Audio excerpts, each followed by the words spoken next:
শিবপুর একটা অন্যরকম সাড়া ফেলেছিল।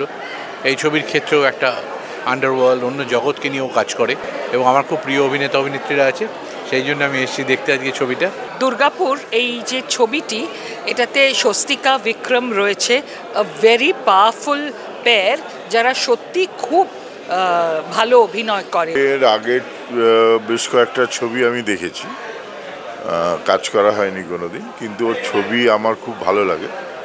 ওর গল্প বলার ধরন, বানানোর ধরন, সাউন্ডস্কেপিং সবটা নিয়ে আমার খুব ইন্টারেস্টিং লাগে। সো আমার মনে হয় এই ছবিটাও আমার ভালো লাগবে। অরিন্দম আমার বিশেষ বন্ধু এবং অরিন্দমের ছবি সবসময় খুব এন্টারটেনিং হয়। শিবপুরে আমার কাজ করার সৌভাগ্য হয়েছে, শিবপুর পার্ট 2 আসছে।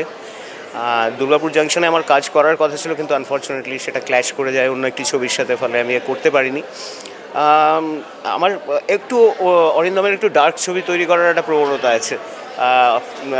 সমাজের অন্ধকার জগৎটা নিয়ে ওর রিসার্চ ওয়ার্ক খুব ভালো। আমি জুটি হিসেবে এখানে কাজ করছি না, এবং এই সিনেমায় সত্যি কথা খুব জুটি বলে কোনো ব্যাপার নেই, সেটা ছবি দেখলেই বোঝা যাবে। দুজনেই তদন্তে জড়িয়ে পড়েছে, সেইভাবে তারা এগিয়ে যাচ্ছে, কন্ট্রাডিকশন হচ্ছে, নানান ব্যাপার, তো কি মানে দুজনের পরিপূরক।